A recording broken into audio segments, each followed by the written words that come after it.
हाँ भाई बच्चों, गुड इवनिंग टू एवरीवन। कल आपने पहला एग्ज़ाम लिखा बेटा, कैसा हुआ आपका paper?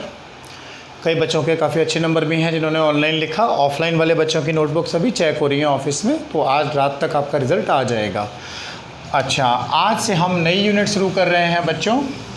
The unit name is vectors.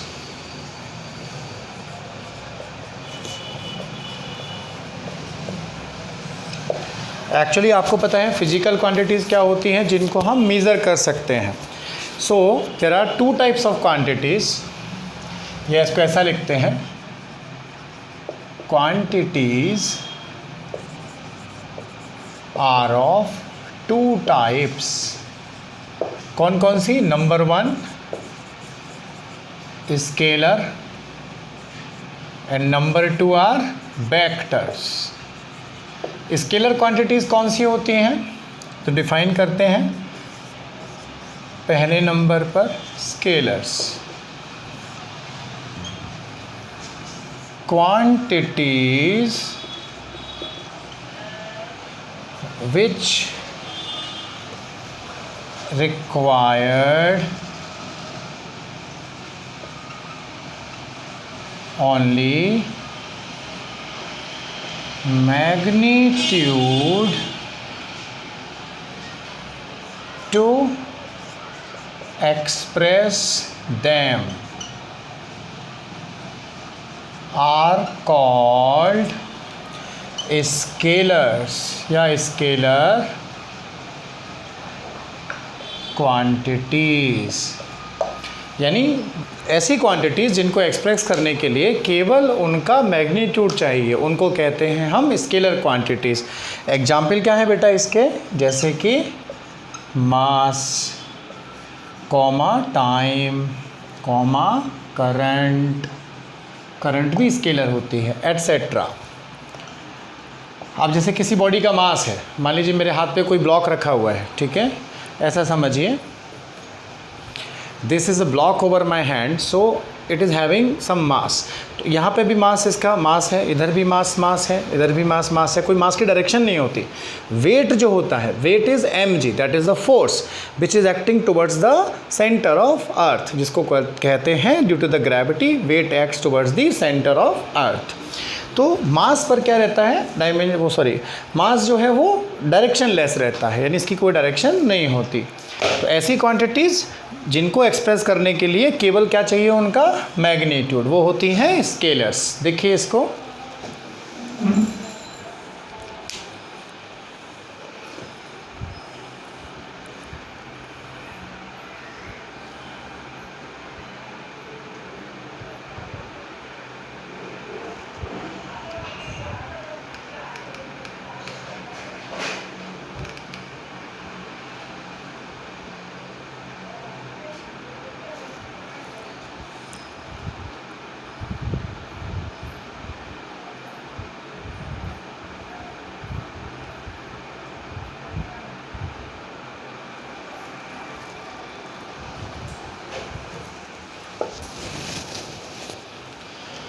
अब सवाल आता है कि भाई वेक्टर्स क्या होते हैं या वेक्टर क्वांटिटीज़ क्या होती हैं?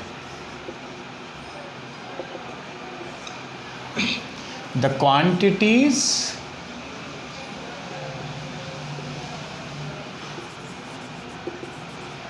which are required magnitude and direction to express are called vectors. कुछ क्वांटिटीज़ ऐसी होती हैं जिनको एक्सप्रेस करने के लिए ना केवल उनका मैग्नीट्यूड बल्कि उनका डायरेक्शन भी इम्पॉर्टेंट होता है बेटा, उसको कहते हैं हम वेक्टर क्वांटिटी, यानी दिशा का जानना जरूरी है। It is must we should have magnitude and direction. ये कौन सी क्वांटिटीज़ हैं? जैसे velocity, force, displacement, etcetera. Okay, देखिए इसको,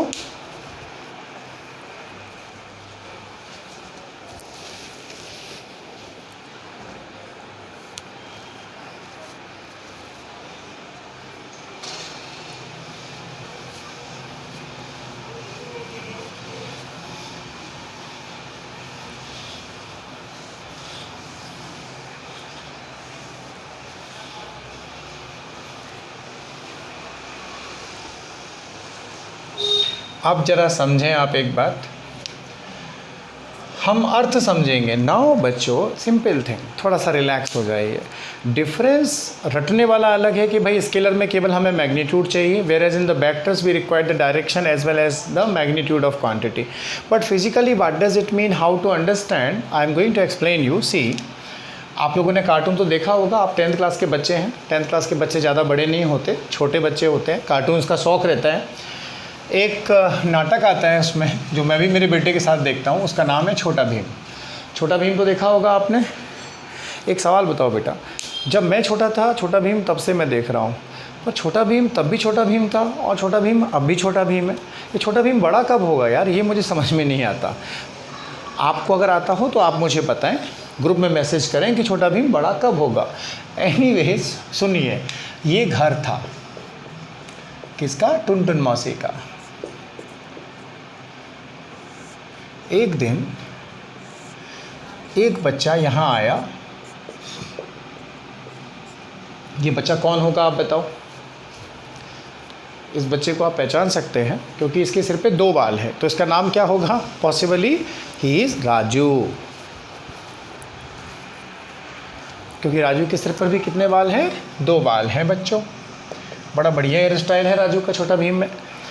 राजू गया टुनटुन मौसी के पास। टुनटुन मौसी चुटकी कहाँ गई है। उन्होंने कहा बेटा तुझे लड्डू चाहिए तो लड्डू ले जा, चुटकी के बारे में मत पूछ। चुटकी के बारे में क्यों पूछ रहा है कि नहीं, मुझे उससे काम है टुनटुन मौसी, चुटकी बताओ कहाँ गई। तो उन्होंने कहा बेटा चुटकी तो अभी निकल गई। ये चुटकी है, इसकी चुटिया यहाँ लटकी हुई है चोटी, दिस इज चुटकी। चुटकी अभी निकल गई, right. Raju house of Tuntun मौसी एंड शी इज चुटकी।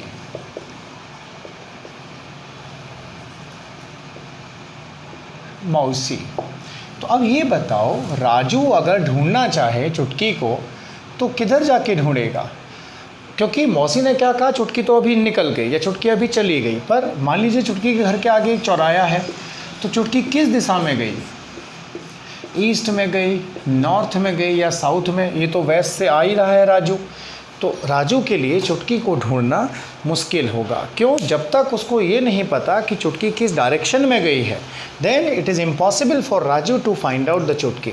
अगर मौसी कह दे कि भाई चुटकी इस तरफ गई थी, नॉर्थ की तरफ, कालिया के घर की तरफ गई है, और मान लो कालिया का घर नॉर्थ में है, तो राजू भी क्या करेगा, राजू इस तरफ जाके भागेगा नॉर्थ की डायरेक्शन में और चुटकी को यहाँ पे पकड़ लेगा। समझिए आप। और अगर चुटकी मान लो ढोलू बोलू के घर गई है ईस्ट में, तो राजू उधर जाएगा। अगर चुटकी भीम के यहाँ गई है साउथ डायरेक्शन में, तो राजू उधर जाएगा। मतलब ये है कि अगर आप कहेंगे कि वो तो अभी चला गया, this is something incomplete information.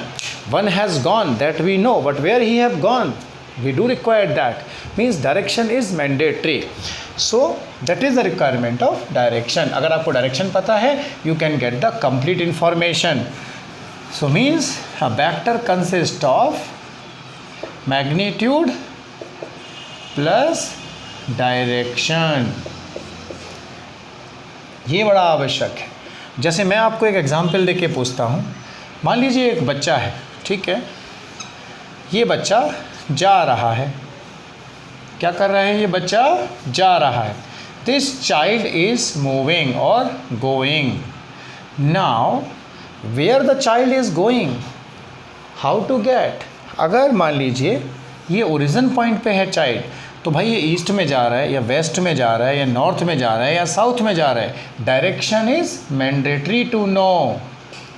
So this is the requirement. Someone is going is just a incomplete information. Where he is going, that is a complete information. तो यही रिक्वायरमेंट है वेक्टर की कि कोई फिजिकल क्वांटिटी किस direction में है ये हमको बताता है. So it's going to give us a complete information about physical quantity, magnitude plus direction, and in some quantities we require that is called vectors, and in some quantities we don't require, only magnitude will work. These are called scalar quantities. Copy करिए.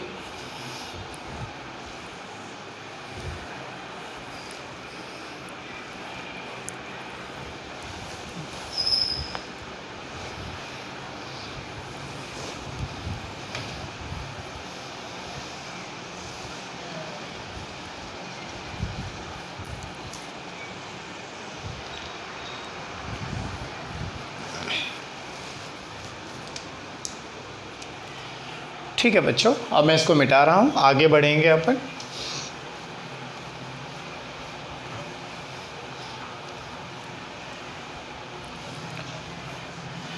जैसे हम दो चीज़ों से इसको ज़रा समझने की कोशिश करेंगे, जो फंडामेंटल स्केलर और वेक्टर क्वांटिटीज़ हैं हमारे लिए, वो क्या है बेसिकली, और उनका डिफरेंस क्या है। तो इसमें the thing which is going to help us is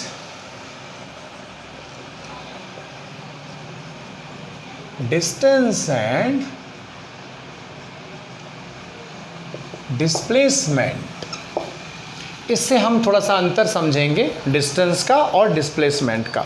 distance क्या है? Distance is a scalar quantity whereas the displacement is a vector quantity. What does it mean? Let us learn it with one example. Here is suppose Nanded and here is Delhi. एक बार मैं नांदेड़ से दिल्ली गया बेटा train से, Sachkhand express से।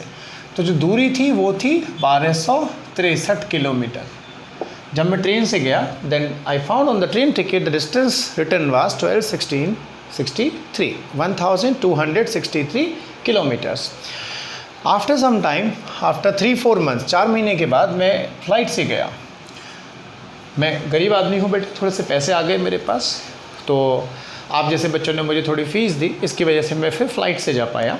मान लीजिए फॉर एग्ज़ाम्पल, तो फ़्लाइट से जब मैं गया मैंने गूगल सर्च किया, मान लीजिए एयर डिस्टेंस वहाँ पे दिखाया उसने 1106 किलोमीटर। तो अब ये बताइए, मैं ट्रेन से गया, उसके 3 महीने बाद मैं फ़्लाइट से गया। भाई ये डिस्टेंस अलग अलग क्यों आ रही है? क्या 3 महीनों में नांदेड़ दिल्ली के पास चला गया या दिल्ली नांदेड़ के पास आ गया? What is happening? या दोनों शहर अपनी जगह पर थे? ये distance by the train and distance by the aeroplane, why it is different? Late us learn it. Total distance of the path, train जितना भी चली टोटल डिस्टेंस उसको कहते हैं लेंथ, यानी कि length of total path is called distance. Train कैसे चलती है बच्चों? छिक छिक छिक छिक करके चलती है ना, तो नदियों से गुजरती है, पहाड़ों में घूमती है, ऊपर चढ़ती है, नीचे उतरती है, और पता नहीं क्या क्या करती है। तो टोटल लेंथ जो कवर की उसने, वो क्या हो गई? डिस्टेंस। और ये सेकंड होता है शॉर्टेस्ट डिस्टेंस। शॉर्टेस्ट डिस्टेंस, इसको क्या बोलते हैं बेटा? डिस्प्लेसमेंट। बोले तो इनिशियल से फाइनल को एक स्केल लेके सीधा मिला दीजिए एक लाइन से, वो हो गई उनके बीच की शॉर्टेस्ट डिस्टेंस। आपको पता ही है ना, 2 पॉइंट के बीच का शॉर्टेस्ट डिस्टेंस क्या होता है? Just a straight line, initial to final position. That line is called the displacement. Remember, distance is a scalar, कोई डायरेक्शन नहीं है इसकी, हर पॉइंट पर चेंज हो रही है, टोटल लेंथ नापी है अपन ने। डिस्प्लेसमेंट क्या होता है? वेक्टर। और इसकी डायरेक्शन क्या होती है वेक्टर की? इनिशियल पॉइंट से लेकर फाइनल पॉइंट। जैसे ये, अगर इसको ए कहें, इसको बी कहें, तो वेक्टर की डायरेक्शन क्या होगी? A B. या यहाँ कह दीजिए डिस्प्लेसमेंट क्या होगा? A to B.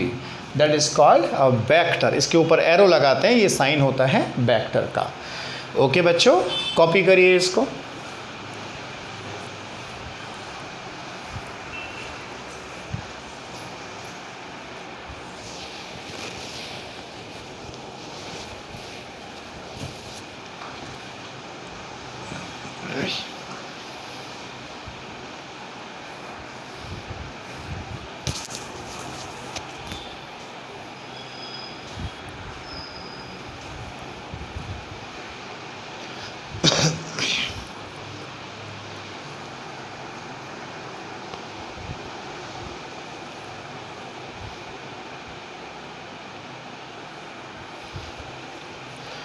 तो total length of the path is distance, and shortest distance यानी इनिशियल और फाइनल को सीधा मिला दीजिए, दैट इज शॉर्टेस्ट बोले तो स्ट्रेट लाइन, वो क्या होता है, डिस्प्लेसमेंट। फ्लाइट जो होती है, aeroplane, how it moves, it will take off from the initial point, it will move along the straight line over the earth and it will land at the destination point. Landing जो है और take off जो है वो क्या होते हैं, straight line के अलॉन्ग होते हैं, यानी ये ग्लोब पर सीधी रेखा में उड़ता है, स्ट्रेट लाइन में। इस वजह से डिस्प्लेसमेंट जो है वो मिनिमम होता है। तो एयर डिस्टेंस हमेशा ग्राउंड डिस्टेंस से कम मिलती है, क्योंकि भाई हवाई जहाज़ के लिए रास्ते में ना तो नदी आती है बेटा, ना पहाड़ आते हैं, ना कुछ और आता है, वो तो सीधा हवा में उड़ता जाता है। जैसे हम इसी चीज़ को समझेंगे, देखिए एक एग्जाम्पल लेते हैं। मान लीजिए एक पार्टिकल है, ए पॉइंट से बी पॉइंट गया बच्चों 8 meters. One particle is starting from the point A and moving to the point B and covers a distance of 8 meters. Here from the B it takes a left turn and going to the point C and travel a distance 6 meters. Now if someone asks you what is the distance covered by the particle, total length of the path A to B, this is 8 meters, then again it is 6 meters, so it is 8 plus 6, how much is that, 14 meter. But if someone asks you the displacement,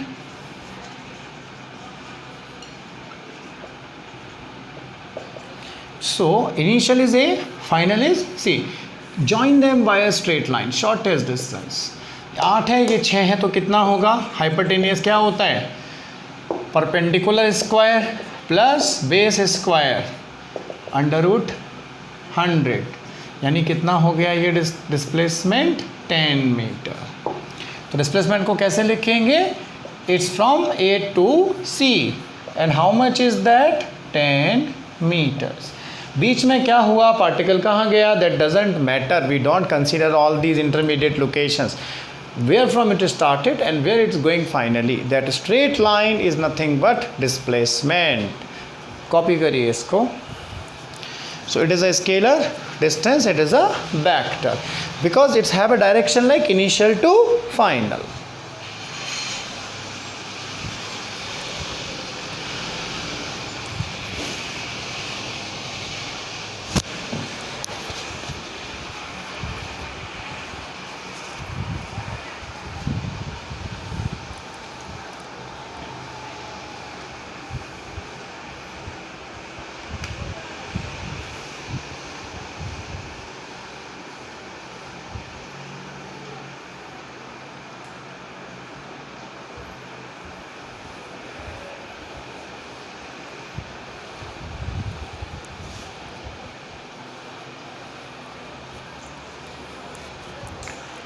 एक minute बच्चों,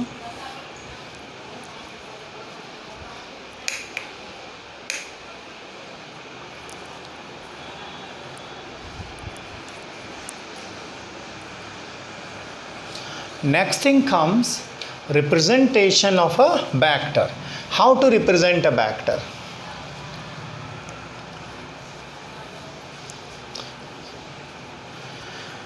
So basically it is called representation of a vector. A vector is represented by an arrow. It's represented by an arrow. Length of arrow will show magnitude and tip will show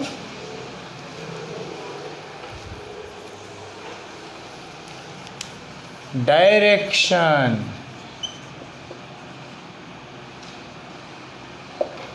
जैसे मान लीजिए कोई vector है, उसको कैसे represent किया जाता है, हमेशा एक एरो के द्वारा। लेंथ क्या दिखाती है इसकी, मैग्नीट्यूड, और टिप जो है वो क्या दिखाता है, डायरेक्शन। एग्जाम्पल से समझो बेटा, मान लो ये कार है, ये जा रही है 5 मीटर पर सेकेंड की स्पीड से, किस डायरेक्शन में, ईस्ट। ये कार ए है, ओके। तो अगर हमें इसको रिप्रेजेंट करना है, मान लीजिए 1 मीटर पर सेकेंड को रिप्रेजेंट करने के लिए मैं एक एरो बनाता हूँ, कितनी लेंथ का, 1 सेंटीमीटर का। Suppose to represent, this is the scale, 1 metre per second, I am using an arrow of 1 centimetre length. So to represent 5 meter per second, I will make an arrow of total length 5 centimeter. Okay? तो एक के लिए एक है तो 5 के लिए 5 semi लंबा arrow. This is called velocity of A. और टिप बोले तो towards east. तो tip is along the east. This is the vector representation of velocity. We have drawn a vector of 5 centimeter length and this direction is towards east. Now suppose someone asks, what about the car B, which is moving towards west with 10 meter per second? And so see how much its magnitude is going to increase. For the car A it was 5, now it becomes the 10, so it is going to be 2 times, right? So the length of the arrow will be also 2 times. तो कितना लंबा arrow बनाना पड़ेगा हमें, इसके मुकाबले 2 गुना. और tip कहाँ आएगा उसका, लेफ्ट साइड में, बोले तो वेस्ट, क्योंकि कार कहाँ जा रही है, पश्चिम दिशा में.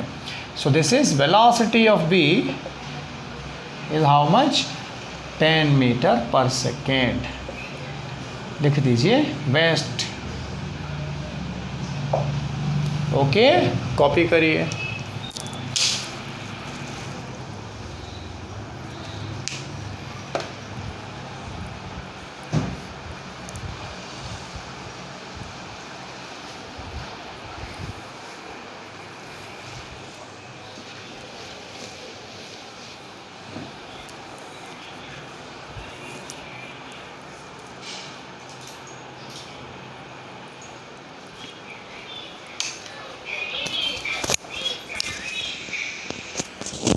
मोबाइल देना मेरा, एक कोई भी मोबाइल देना.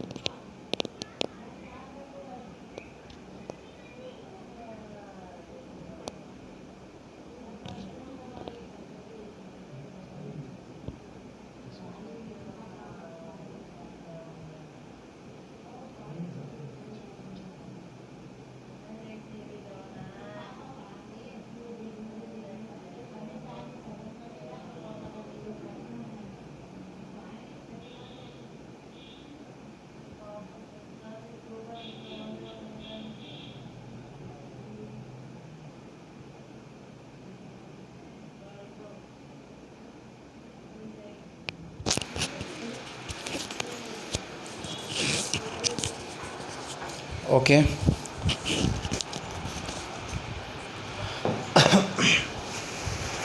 तो कंक्लूड करते हैं, वेक्टर को कैसे रिप्रेजेंट किया जाता है, एरो के द्वारा. कोई मान लीजिए रॉकेट है, ऊपर उड़ रहा है अगर 10 की स्पीड से, तो एरो की डायरेक्शन कहाँ होगी, ऊपर. कोई चीज़ अगर धरती में अंदर जा रही है तो एरो की डायरेक्शन कहाँ होगी बेटा, नीचे की तरफ होगी. This is the meaning of vector representation. Okay, right.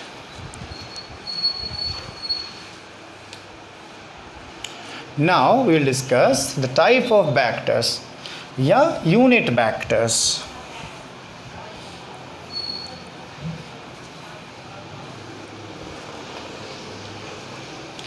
पहले मैं आपको unit vectors along the axis बता देता हूँ.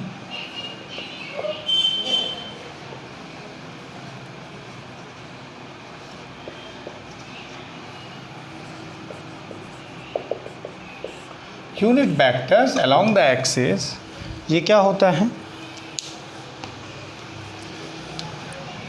मान लीजिए ये x एक्सिस है, ये y एक्सिस है और ये z है. अब कोई कार अगर जा रही है मान लीजिए इस तरफ ईस्ट के अलॉन्ग 4 मीटर पर सेकेंड से, तो इसकी जो वेलोसिटी है वो कैसे लिखेंगे हम, भाई इसकी स्पीड कितनी है, 4 मीटर पर सेकेंड, पर डायरेक्शन क्या है, अलोंग द एक्स, या आप कह सकते हैं अलोंग द ईस्ट. तो उस x को along the x, along the east and again we have to speak. That is the problem. So we have developed a concept. Any physical quantity if along the x axis we will write it with the I cap symbol. क्या बोलते हैं इसको? I cap. I को टोपी पहना दो, वो होता है I cap. और कोई क्वांटिटी अगर y के along है तो उसको टोपी पहना दो j को, वो बोलते हैं j cap. इंग्लिश में सुन लो भाई, मुझे इंग्लिश भी आती है. If any physical quantity is along the y axis, then we will represent it with the symbol j cap. Okay. And if any physical quantity along the z axis, we will represent it with the symbol of k cap. So they are I cap, बोले तो along the x, along the j and along the k. ये k क्या होता है इसको समझिए थोड़ा सा.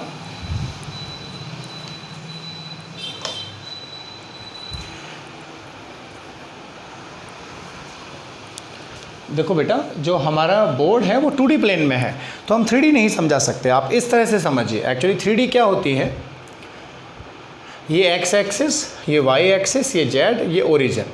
समझ रहे हैं आप? तो z एक्सिस को मैं बोर्ड पे बाहर तो निकाल के दिखा नहीं सकता, तो मैं ऐसे कोई इसमें डंडा फंसा कर या लोहे की रॉड डालकर, तो z को हम ऐसे रिप्रेजेंट करते हैं.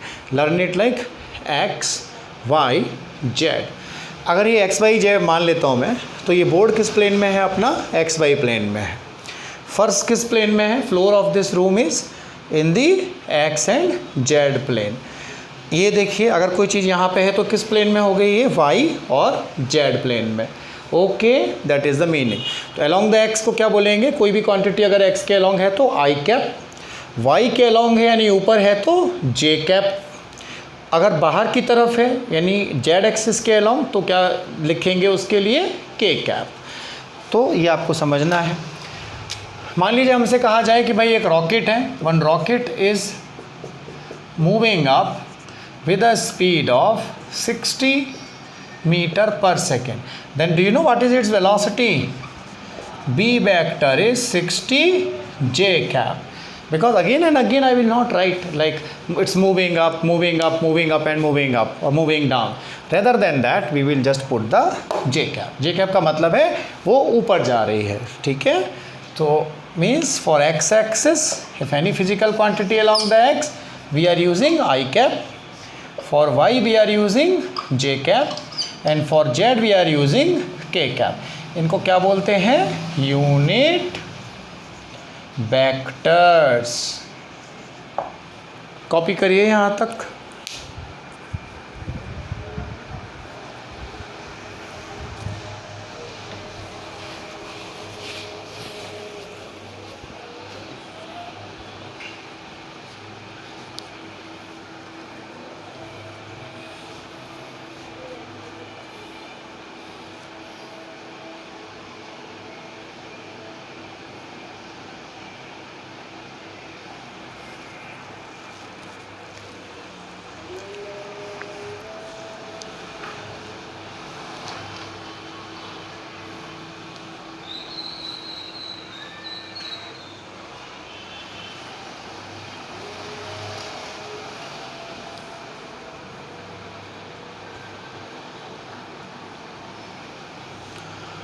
ओके.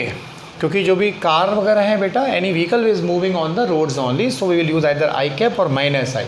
अगर कई बच्चे कहते हैं सर ओरिजिन के पीछे अगर जा रहा हो तो क्या बोलेंगे? ये जो ओरिजिन के रिस्पेक्ट में राइट है तो प्लस आई और लेफ़्ट होगा तो क्या बोलेंगे? माइनस आई. ऊपर है तो जे कैप और नीचे की तरफ है तो minus J cap.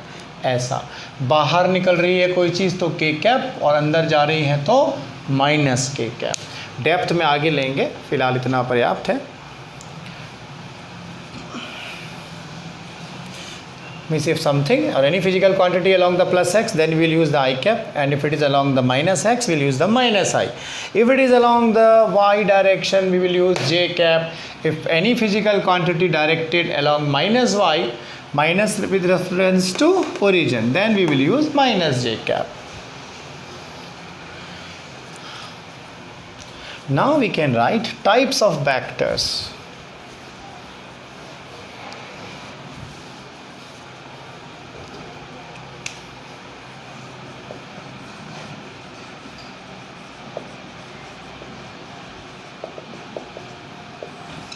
See, first is equal vectors.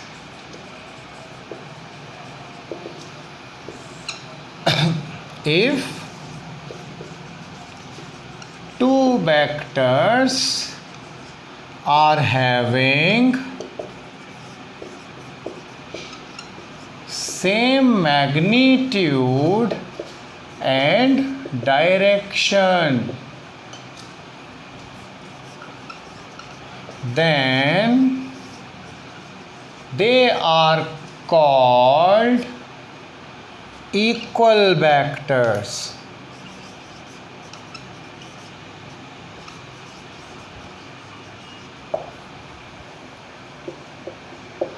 Example समझिए।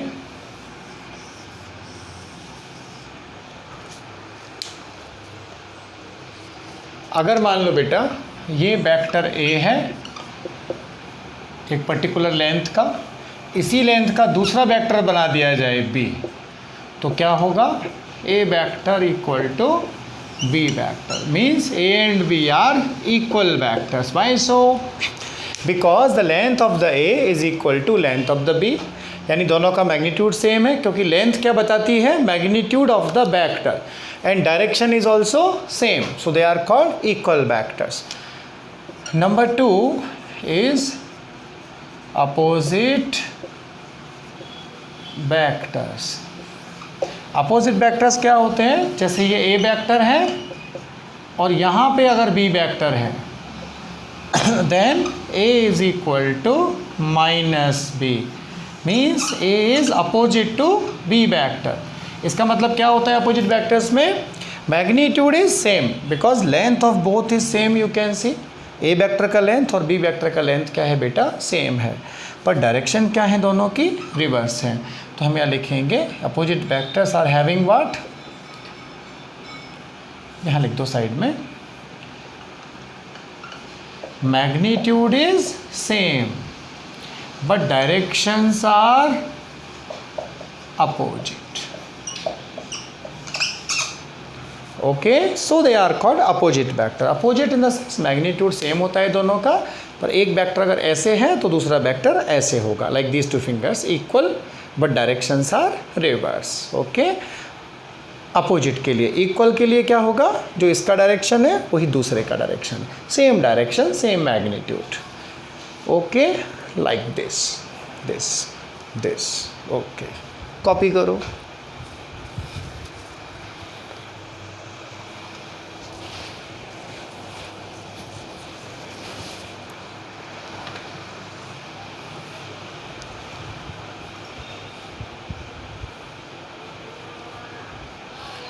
You can understand it like in a dancing pattern. It's like बल्ले बल्ले, ओए बल्ले बल्ले बोले तो फिंगर्स कहाँ जा रही हैं? ऊपर, इक्वल वेक्टर्स, बल्ले बल्ले।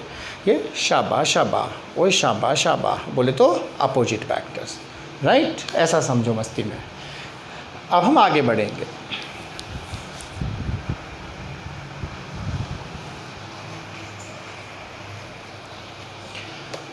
एनीवेज मुझे लगता है पहले आप इसको यहाँ तक लर्न कर लीजिए। आज की क्लास छोटी ही रखते हैं, कोई बच्चे हमारे साथ धीरे धीरे जुड़े हुए हैं तो स्लोली मूव कर रहे हैं अपन। कल हम जो है आपको पढ़ाएंगे सारी types of vector, position vector पढ़ाएंगे बेटा, उसके बाद में नल वेक्टर, यूनिट वेक्टर्स कैसे निकालते हैं, मैग्नीट्यूड ऑफ अ वेक्टर क्या है, वो सब हम डिस्कस करेंगे, ठीक है? और बाकी आपके साथ कल मेरी मीटिंग थी, मुझे बहुत अच्छा लगा आप सभी से मिलके। शायद आपको लगा या नहीं लगा ये तो आप दिल में जानते हो, परंतु जो बच्चे रेगुलर नहीं हैं, मीटिंग में पार्टिसिपेट नहीं करते हैं बेटा, देखिए दूरी से हमारे पास यही एक जरिया है कि हम इंटरेक्शन कर सकते हैं। तो आप मीटिंग्स अटेंड करा करो संडे के दिन, और कोई भी तकलीफ़ तुम्हें रहा करे तो मुझे बेटा व्हाट्सएप पे पूछ लिया करो। मैं चाहता हूँ कि ऐसा आपको महसूस ना हो कि मैं आपसे दूर हूँ या आप मुझसे दूर हैं। आपको जो भी प्रॉब्लम आती है आप क्लियर कट मुझे बोलें। कोई बच्चे ग्रामीण बैकग्राउंड के हैं, they are having the village background, but it does not mean you should not study. Suppose government will keep postponing the academic year up to the December, then the others boys and girls are getting complete 24 months. Those started in the month of April and May already. You are already late, so please don't wait. Okay, ask your friends also not to wait and join the Udan as soon as possible. Whatever the backlog left, all that we will take care. अगर आप नांदेड़ से हैं तो आपको मैं personally बुला के office में भी पढ़ा सकता हूँ जब ये परमिशन मिल जाएगी। बाहर के हैं तो तो मैं भी आपके घर आके भी तो पढ़ा सकता हूँ आपसे मिलके 1-2 घंटा, या उसका हम कुछ और समाधान भी निकाल सकते हैं बेटा। पर आप यूनिट एंड डायमेंशन से पढ़ना शुरू कर दें। जो बच्चे नए हैं आप डिफ्रेंशिएशन वगैरह ना करें, मोशन से पहले 4 दिन का एक पॉज लगा के मैं आपको पूरा ब्रीफ में समझा दूंगा। ठीक है बच्चों, थैंक यू, नमस्कार। मार्क्स तुम्हारे आज रात तक अपडेट कर दूंगा मैं, give me some time, okay, thanks. आगे से हम पेपर केवल ऑनलाइन मेथड ही रखेंगे, ऑफलाइन में क्या थोड़ा दिक्कत आता है कई बच्चों को। सो ज़रूरी भी है कि आने वाले टाइम में आपके समय तक जब आप 22 में लिखेंगे हो सकता है पैटर्न पूरा ऑनलाइन हो जाएगा। So you have to get habituated to write the online. अगर आपको PDF चाहिए then I will give you the file also personally in your mail और in your WhatsApp. Thank you बच्चों, but as a whole in a batch you have to write it online compulsory. नमस्कार।